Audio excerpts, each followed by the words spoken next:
вечер и за вас. Добра вечер. Како се чувствувате кога гледате дека кичевчани се тука со вас?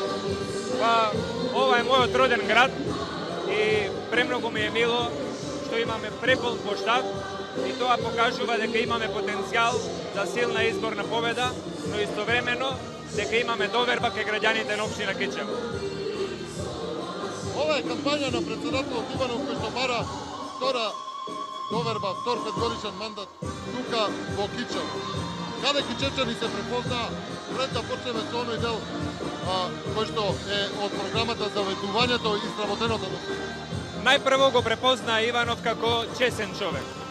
Чесен политичар, морален политичар, човек кој што го сака народот, го почитува народот и народот го почитува Иванов.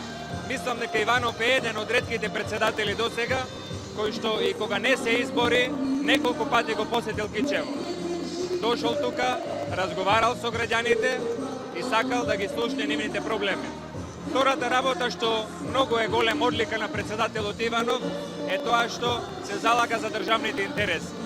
И народот сака човек кој што своето време го посветува на државата. Дали е тоа улогата на председателот кој што се вели дека е национално обединување? Иванов тоа и го направи. Но мислам дека имаме и некои тези од страна на Пендаровски и СДСМ кој што пренагласено се истакнува себе си како личност која што би можела, доколку е председател, да направи некое национално обединување на политичките фактори. Но мислам дека е тоа само една добра ЕПП реклама, затоа што Пендаровски најпрвин нема ниту моќ во својата сопствена партија да направи обединување. Пендаровски, за да не убеди нас дека може да направи национално обединување, би требало да покаже дека може да ги обедини неговите сегашни и довчерашни сопартици Стефчо Јакимовски, Радмила Шеќеринска, Наташа Савова и Тито Петковски.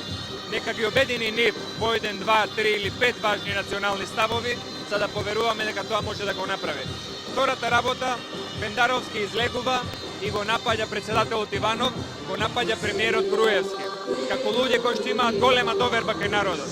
Како може еден човек да тврди дека ќе работи на национално обединување, кога ги напаѓа оние кои што уживаат довербата на граѓаните?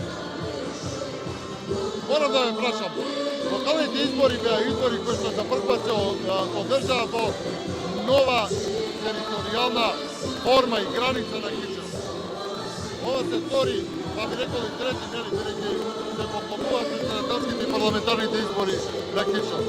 Кога ќе се спомне територијалната поделба и изборите и кандидатот на опозицијата Пендаровски, какви чувства се пренесуваат? Тие се кичевчани. Чувствата не се позитивни, затоа што 2004 година беше тешка година за граѓаните на општина Кичево и тешка година за граѓаните на општина Струга. И ние знаеме дека тогаш политичката пресметка, политичкиот пазар и трговија се направи на грбот на овие две општини. И знаеме дека подписот на оваа тешка судбина на општина Кичево и општина Струга е подписот на Стево Пендаровски како председател на Државната изборна комисија. И сметам дека денеска е лицемерно од негова страна да се тврди дека тој ќе се залага да им ја врати моќта на граѓаните, кога граѓаните ја побараа својата моќ на референдум, тој и Радмила Шеќеринска ја промовираа кампањата дека некои прашања не заслужуваат одговор. И затоа мислам дека на изборите тој ќе го добие одговорот и од Кичево и од Струга. Вие сте поранешен министер за надворешни работи. Би рекол дипломатијата ви е во мал прст, без никакво додворување. Колку е битно? Еве, сте учествувале на меѓународни средби, сте учествувале во разговорите околу името. А колку е битен тој единечен глас, таа соработка помеѓу институциите, тој еден глас како што посочува председателот Иванов, да изтекува од Македонија во тие работи? Мислам дека е многу важно по однос на државните прашања председателот на државата, владата на Република Македонија и Министерството за надворешни работи да говорат во еден глас, бидејќи представуваат една држава. Затоа, со работката на председателот Иванов, со премиерот Груевски, не е хендикеп за Македонија како држава. Не е хендикеп за интересот на граѓаните. Тоа е предност, затоа што тие како тандем действуваат пред меѓународната јавност и ги застапуваат сите овие граѓани. И сметам дека тоа што е доблест на председателот Иванов е неговиот осет да не се заборави само во својот меѓународен формат, само во својата канцеларија, туку да биде човек кој што ќе биде присутен меѓу народот.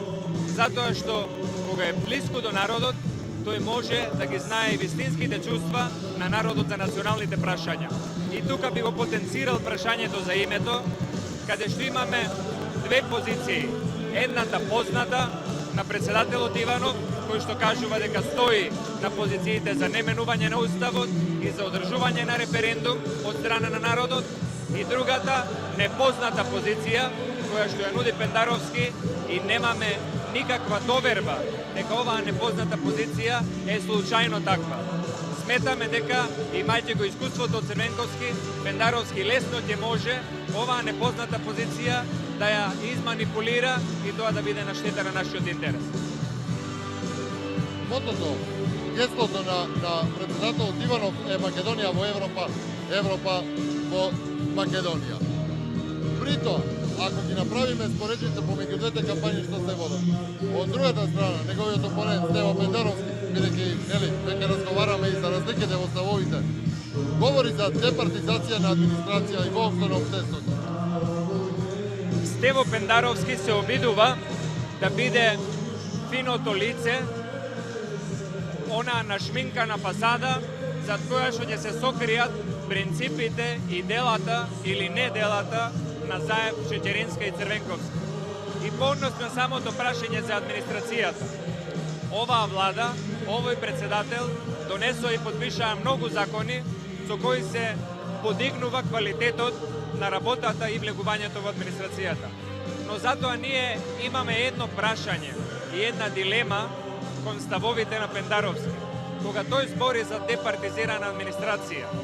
Дали се согласува со ставот на неговиот председател, формален, Зоран Заев, кој што во 2010 година од Валандово изјави дека ќе менува од хигиеничарка до министер. Дали тоа е департизација и дали вработувањето со партишка книшка на СДСМ во општината Куманово и со партишка книшка на СДСМ во општината во Струмица значи департизација на јавната администрација. Затоа не е убаво Пендаровски како кандидат да манипулира со чувствата на граѓаните. Да биде председателски кандидат на една партија која што партизира секаде каде што може, а на народот од кој што ја баја довербата да му говори за департизација. Тоа не е фер за гласачите и не говори добро за неговиот карактер и личност.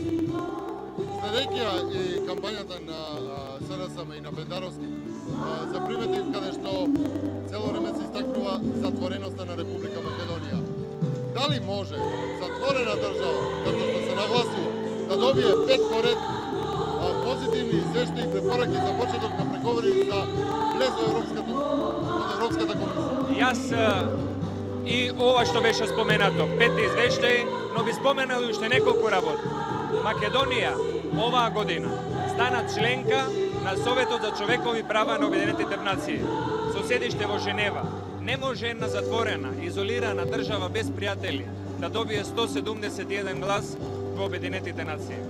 Не може една изолирана и затворена држава да го добие председавањето со Советот на Европа под насловот Македонско председателство во 2010 година.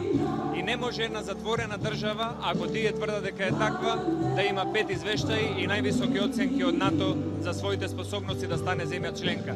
СДСМ сака да ги сврти тезите. Тие знаат дека проблемот е блокадата од Грција, но се обидуваат државата да ја представат како затворена, а демократската влада како режим, за да го покријат својот неуспех и неспособност да ја освојат довербата на гласачите. Во оваа борба за председателското место, би рекол помеѓу двајцата најстакнати кандидати на актуелниот председател Иванов и Стево Пендаровски, прашањето со името и ставот околу прашањето со името е најактуелен и би рекол најгорли. Од другата страна се поточува дека председателот Иванов нема став за името. Јас верувам дека и јас го слушам секој вечер. За прв пат ВМРО ДПМН и председателот Иванов поведоа еден принцип. Секогаш кога се излегува на избори, се излегува со програма. И во неа пишува што стои за надворешна политика, за образование, за армијата, за инвестиции, за даноци. Ставот на председателот Иванов е запишан јасно и гласно во неговата програма, дека нема да дозволи менување на Уставот на Република Македонија со цел некој да го смени уставното име и да ни го наруши националниот идентитет. Но ставот на Пендаровски досега не го слушнавме јасно и гласно. Тој вика дека ќе гради национален консензус, но кога беше советник на Бранко Црвенковски, кога Црвенковски беше против референдум за изјаснување на граѓаните за овој спор, Пендаровски само молчеше и го одобруваше тој став на Црвенковски. И затоа јас не сум сигурен како човек, како граѓанин и како политичар дека Пендаровски има свој цврст став по однос на ова прашање. Неговиот став е флексибилен на начин на кој што ќе одговара на неговите лични, кариерни или тесни партиски интереси на СДСМ. Но тоа не е добро кога еден кандидат за председател излегува со нејасен став кој што не му е запишан во програмата да ја соопшти пред граѓаните. Во насока на предмалку што ве прашам на затвореноста. Председателот Иванов имаше, би рекол, еден остар говор по Обединетите нации. Остар говор упатен кон Европската комисија во однос на дека не прифаќа извештај извештај во кој не нема, како што сами отпостави. Но и предавање на првни институти, коледжи и универзитети во странство, од каде што ги добива сите почести. Можно ли е тоа од еден човек кој што нема став и еден човек кој што нели од земја затворена? Мислам дека само председател со висок углед во својата земја, само председател со висок демократски легитимитет во својата земја, како што Иванов, и само еден председател со висока академска наобразба, како што е тој, универзитетски професор и доктор на науки, може да ги добие овие почести и може да има интегритет и свој став кога настапува во Обединетите нации да збори поостро, да биде категоричен, да го каже интересот на државата, а не како досега да се промолчува се и секогаш. Тоа што Иванов не го прими извештајот на Европската комисија кога во него отсутуваше придавката македонски, мислам дека беше добар потек. Потек кој што покажува дека овде не живее политичар и народ без кичма, во наводници, туку има председател и народ со рбет, кои што имаат своје достоинство, свој легитимитет и свој права и не бараат ништо повеќе и ништо помалку ниту од Европската унија, ниту од Обединетите нации, туку почитување на основните меѓународни и човекови права. И при тоа да ги гради тие вредности дома.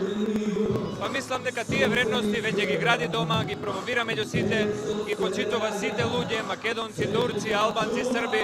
Тој е широкоград човек и мислам дека Иванов најдобро ја осликува Македонија како реалност. Колку пак значајно за тоа се сите оние негови средби со граѓаните, која што бројка е фасцинантна, би рекол, седен председател кој што, нели, обавувајќи ги сите тие државни функции, ги има со граѓаните. Да не заборавиме, отвори канцеларии, има приеми за различни видови, се грижи за социјално ранливите групи. Моето мислење е дека покојниот председател Борис Трајковски ја почна таа пракса на непосредни средби со граѓаните и нивно почитување. За жал, неговиот мандат и неговиот живот траеше прекратко. Потоа Црвенковски продолжи со една друга тактика. Затвореност во својот кабинет и една ароганција и недостапност до граѓаните. Но председателот Иванов е тој како политичар кој што досега на најдобар можен начин и во најголем можен број лично сретнал, поздравил, прашал, слушнал и испочитувал граѓани на Република Македонија. И луѓето тоа го ценат. Тој пошол во многу мали места, во многу малечки општини, села, населби и градови, каде што во изминативе 40 години не се појавил председател, не се појавил некој позначаен функционер. И тоа заслужува почит и затоа ја има поддршката од народ. Меѓу нив секако има и чешчани од тие што ги примил, а и доаѓал тука во овој регион, а и од тука носел, нели, репрезентативни сувенири би рекол, па дори и храна и пијалоци кои што ја представуваат Македонија надвор, подпомагајќи го нели и извозот. Меѓутоа, она што е во неговиот фокус, како што посочи за вториот мандат би била економијата и младите. Како кичевец, што значи тоа за Кичево, за развојот на Кичево? Почна автопатот да се гради индустријската зона. Тоа за нас значат две конкретни и многу позитивни работи. Благодарение на залагањата на председателот Иван и благодарение на неговата соработка со владата, ние успеавме да склучиме договор со владата на Народна република Кина и да почнеме да го градиме автопатот Кичево-Охрид. Благодарение на председателот Иванов и на владата на Република Македонија и на нивната соработка, ние успеавме денес да слушнеме дека е потпишан договор со американска компанија за производство на заштитни појаси и заштитни пермичиња од автомобилската индустрија, која што ќе почне да работи како инвестиција во Кичево. И јас мислам дека на тој начин тие двајца како тандем, Иванов како председател, Груевски како премиер, покажуваат дека имаат и желба, и разбирање, и способност, и слога да работат за доброто на државата, а со тоа и Кичево да си го најде своето место и својата корист во привлекувањето нови инвестиции и во овие најнови стопански активности. Инвестициите не се само во таа насока, Кичево се гради и нов здравствен дом. Се гради и тоа, се градат и училишта. Сега денес Кичево е град на студенти и благодарни сме што и владата и Иванов ја поддржаат таа иницијатива на граѓаните на Кичево. Господин Милошевски, ја ви благодарам за учеството во отвореното студио, кој ве оставам да бидете заедно со вас. Благодарам.